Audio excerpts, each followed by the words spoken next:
Hello friends, स्वागत है आप लोग का एनसीईआरटी जोन में। क्लास 11th का इकोनॉमिक्स डिस्कस कर रहे हैं, जो कि आपको पता है।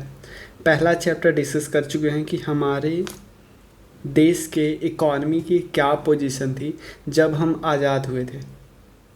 अब इस टॉपिक में हम देखेंगे कि 1946-7 में जब हम आज़ाद हुए, इस टॉपिक में देखेंगे कि इसके बाद से लेके जब हमारा न्यू इकोनॉमिक पॉलिसी आया था, जो कि 1991 में हमने मेजर इकोनॉमिक रिफॉर्म्स किए थे, जिसको हम एलपीजी रिफॉर्म्स भी बोलते हैं। तो इस बीच हमारे एग्रीकल्चर सेक्टर, इंडस्ट्री और फॉरेन ट्रेड पे क्या क्या हो रहा था, वो सब डिस्कस करेंगे कि इससे पहले एलपीजी से पहले भी कोई रिफॉर्म्स हुए थे।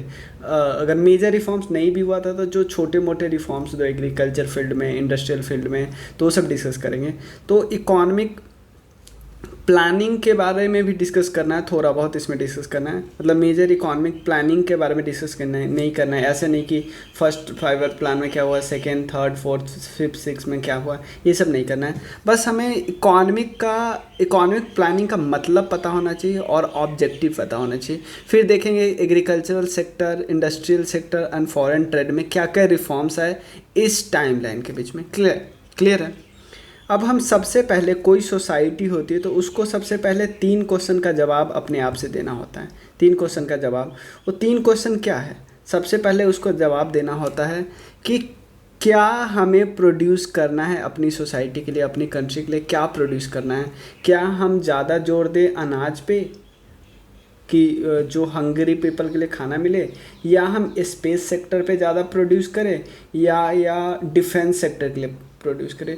तो सरकार को या कंट्री को सबसे पहले प्रायोरिटाइज करना पड़ता है कि हम किस पे ज़्यादा तवज्जो दिया जाए, क्या मतलब क्या प्रोड्यूस किया जाए। अब जैसे ये क्वेश्चन फुलफिल हो जाएगी क्या प्रोड्यूस करना है, यानी आपने प्रायोरिटी डिसाइड कर ली कि किसको क्या पहले प्रोड्यूस करना है। उसके बाद how should be goods and service to produce, goods and service produce कैसे होगा। क्या सिंपल आदमी से करवा ले, या हम हो सकता है मशीन बाहर से ख़रीदते हैं और बाहर से नई नई टेक्नोलॉजी ख़रीदते हैं और उससे क्या करेंगे, अपना सामान प्रोड्यूस करेंगे। मतलब कैसे का मतलब यही हुआ ना कि कैसे प्रोड्यूस करोगे।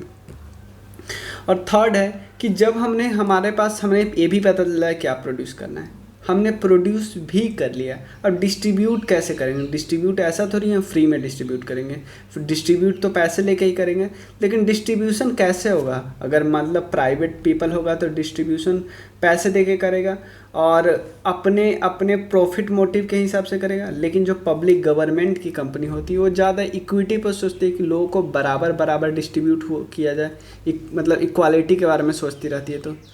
तो यहाँ सबसे पहले देख लिया, सबसे पहले 3 क्वेश्चन का आंसर हमें मिल जाएगा।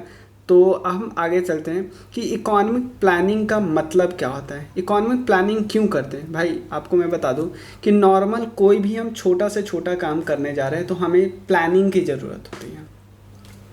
अब तो हमें देश को चलाना है, बिना इकोनॉमिक प्लानिंग के कुछ होगा ही नहीं। तो जैसे हमने पॉलिटिकल फील्ड में प्लानिंग की थी कि हम ये करेंगे वो करेंगे, ऐसे गवर्नमेंट चलेगी, तो सब पॉलिटिकल फील्ड की इतनी प्लानिंग हो चुकी थी। लेकिन अब इकोनॉमिक प्लानिंग भी तो ज़रूरी है ना। और प्लानिंग क्यों करना भाई, प्लानिंग करना पड़ेगा ना, क्योंकि हमारे पास रिसोर्स जो है लिमिटेड है, लिमिटेड रिसोर्स है। लेकिन लोगों की इच्छाएं, लोगों की वांट्स है वो अनलिमिटेड है। अब भाई लिमिटेड सोर्स से अनलिमिटेड वांट्स कैसे फुलफिल होगा।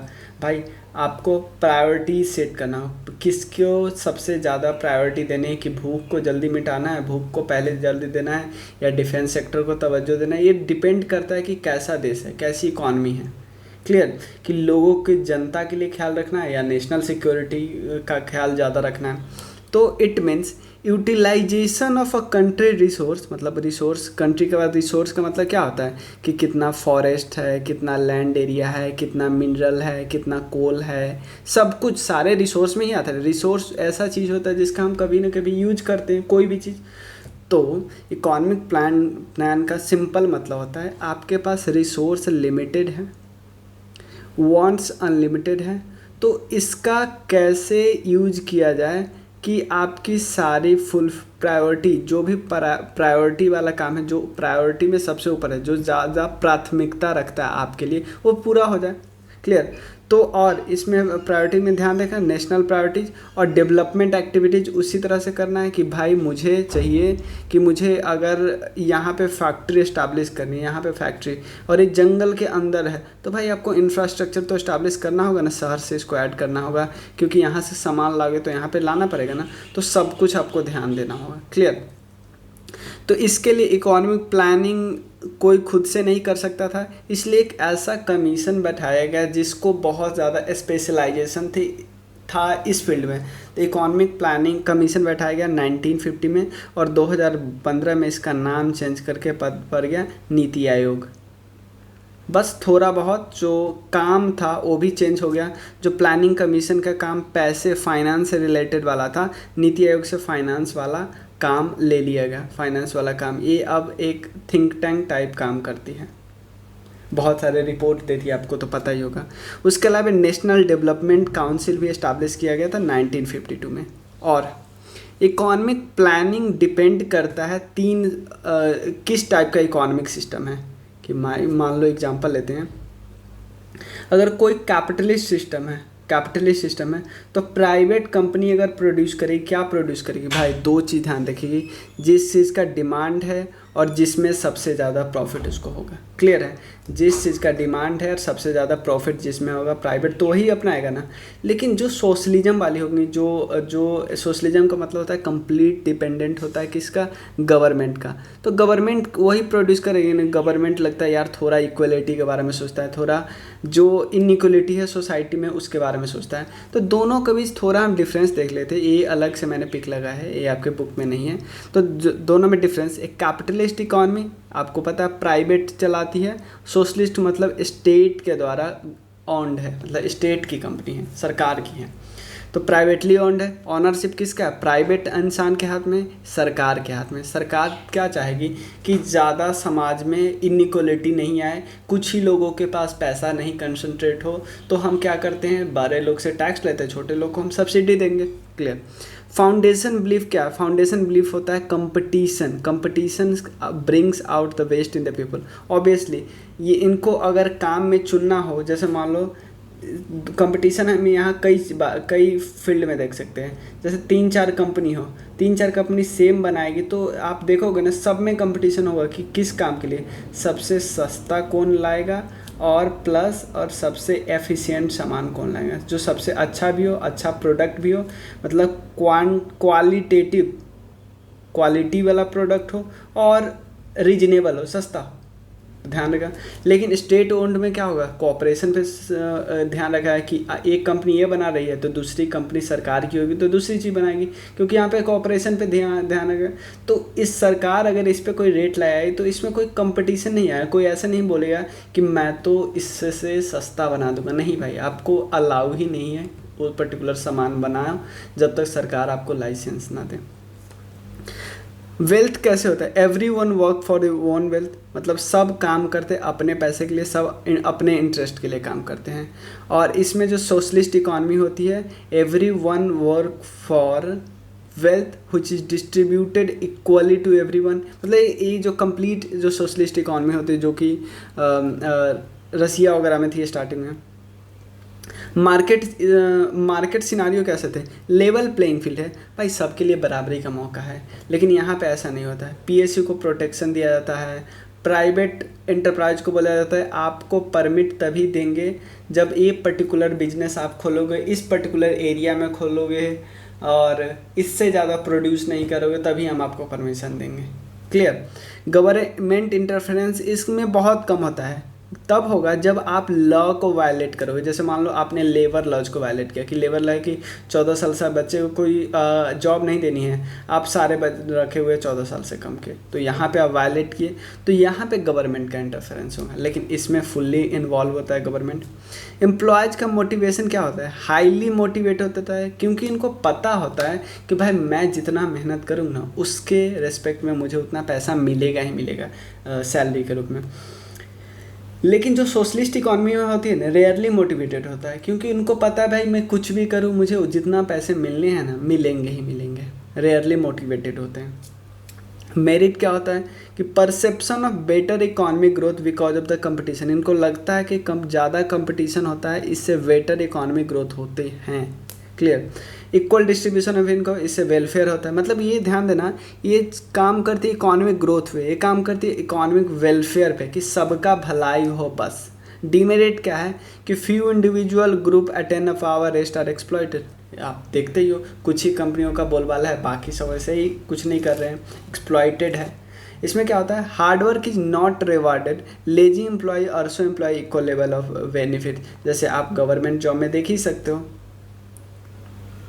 उसके बाद क्वेश्चन उठता है कि जब भी हम प्लानिंग की बात करते हैं तो प्लानिंग का गोल या ऑब्जेक्टिव क्या होता है, हम क्या चाहिए हमें, मतलब मेन क्या चाहिए होता है हमें प्लानिंग के समय, क्या हमारे मन में होता है। 4 चीज़ हमारे मन में होता है। सबसे पहले हम ध्यान देते हैं ग्रोथ अच्छा होना चाहिए, क्योंकि एटलीस्ट लोगों के पास जीडीपी तो हो, लोगों के पास पैसे तो आए।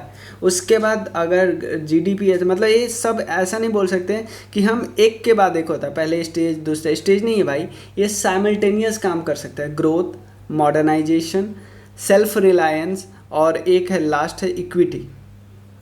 चलो एक साथ रखते रहूँ ताकि आप स्क्रीनशॉट ले सको, वैसे भी पीडीएफ में डाल दूंगा अगर आप बोलोगे तो। पहला है, इसको थोड़ा फॉन्ट बड़ा कर लेता हूँ, नहीं तो फिर दिखने में प्रॉब्लम होगी।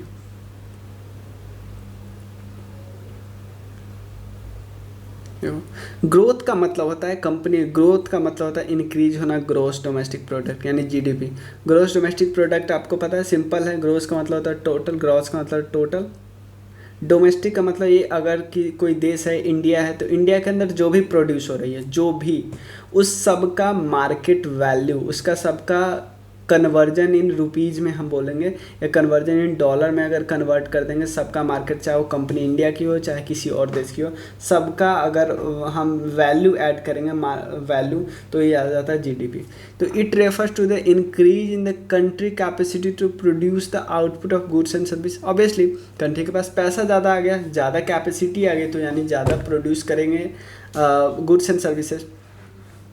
और it implies either a large stock of productive capital or an increase in the efficiency of productive capital and service। देखो ये क्या करते हैं, या तो प्रोडक्टिव कैपिटल को प्रोड्यूस करते हैं, या जो प्रोडक्ट होता है उसमें एफिशिएंसी लाते हैं, दोनों चीज़ करते हैं। जैसे मान लो ट्रांसपोर्ट, जैसे मान लो अगर एक जगह से दूसरे जगह सामान आपने बना लिया, लेकिन जब तक सामान मार्केट में एफिशिएंट रूप से नहीं पहुंचेगा, क्या फ़ायदा उस सामान का, तो फिर इकोनॉमिक ग्रोथ का बात करना भी सही नहीं होगा। क्लियर है ना। तो it is necessary to produce more goods and service if the country need to achieve higher growth. Obviously GDP ज़्यादा होगा तभी तो हमारा हायर ग्रोथ बोलेंगे ना। उसके बाद नेक्स्ट है कि मॉडर्नाइजेशन का अब सिंपल मतलब होता है कि नए टेक्नोलॉजी को यूज करो। कहाँ से भाई, खुद बनाएंगे कि बाहर से कर देंगे? भाई बाहर से अगर खरीदेंगे तो हमारे ये पॉइंट वायलेट नहीं हो रहा है, क्योंकि हम एक तरफ बोल रहे हैं सेल्फ रिलायंस, ऊपर से हम मॉडर्नाइजेशन के लिए सारी टेक्नोलॉजी यूएसए से ले रहे हैं, तो यहाँ पे सेकेंड पॉइंट वायलेट होगा ना। तो देखो it is necessary to adopt new technology in order to increase production, क्योंकि हम हाथ से भी तो नहीं कर सकते कि हम हाथ से बर्तन बना रहे हैं, कितना बना लोगे आप। तो हाईवर मॉडर्नाइजेशन का मतलब सिर्फ ये नहीं होता है कि नई नई टेक्नोलॉजी आप यूज करो, इकोनॉमिक फील्ड में साइंस एंड टेक यूज करो, लेकिन भाई सोशल आउटलुक को भी बढ़ाना जरूरी है। सोशल आउटलुक में पे भी पर्दा हटाना जरूरी है। जैसे वुमेन का एम्पावरमेंट, वुमेन अगर 50% वुमेन घर पे काम करेगी, घर पे ही रहेगी, तो हमारा इकोनॉमिक ग्रोथ कैसे, पहला वाला पॉइंट होगा ही नहीं ऑब्वियसली। तो अभी हमारा 24% के आसपास सिर्फ वुमेन काम करती है, तो बहुत बहुत कम है। तो मॉडर्न सोसाइटी में क्या हुआ, use of talent of women in the work place so that the society will more civilize and more prosperous. ज़्यादा वुमेन अगर वर्कफोर्स पे काम करेगी, ज़्यादा काम करेगी, तो हमारा सोसाइटी सिविलाइज ज़्यादा होगा और प्रोस्पेरस हमारा सोसाइटी ज़्यादा होगा। क्लियर है। नेक्स्ट है सेल्फ रिलायंस पे क्यों जोर दिया जाता है, क्योंकि हमारे इकोनॉमिक ग्रोथ, मॉडर्नाइजेशन सब कुछ हो जाएगा, लेकिन अगर दूसरे के रिसोर्स पे हम सब कुछ करते रहे तो हमारा अपना सेल्फ एग्जिस्टेंस नहीं ना रह पाएगा, क्योंकि हम कम्प्लीटली डिपेंडेंट वैसे भी थे, आज़ादी से पहले भी थे, आज़ादी के बाद भी है, तो फिर कोई फ़ायदा नहीं होगा। Self, it refers to the utilization of country resources in order to promote economic growth, modernization without using the resource important from other country. हाँ भाई, हम बहुत कुछ बना रहे हैं, ऐसा नहीं है कि सब कुछ हम इंपोर्ट करें, कुछ हम खरीद भी रहे हैं. It means avoiding import of goods which could be produce. हाँ, जो हमें लगता है कि खुद से प्रोड्यूस, जैसे हम क्रूड ऑयल के बारे में नहीं सोच सकते कि हम नहीं, क्योंकि हमारे पास उतना है ही नहीं, लेकिन जो चीज़ हम खुद बना सकते हैं उतना तो कर सकते हैं ना. It is necessary in order to reduce our dependence, मतलब हम अपना डिपेंडेंसी जो होता है वो फॉरेन कंट्री से कम कर सकते हैं.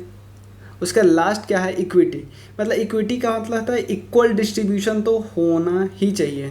It means equal distribution of income and wealth among the society.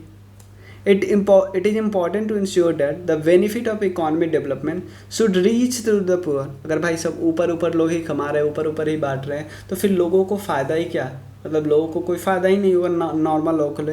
तो इसलिए गवर्नमेंट क्या करते हैं, टैक्स लगाती है ताकि लोगों को सब्सिडी दिया जा सके. इसके अलावा लोगों को सब्सिडी के रूप में फूड में सब्सिडी, एजुकेशन, हेल्थ फैसिलिटी सब दिया सके, जिसके कारण इनइक्वलिटीज़ को रिड्यूस कर, जो गैप है ना अमीर और गरीब के बीच, उस गैप को कम किया जा सके. क्लियर. तो यही है.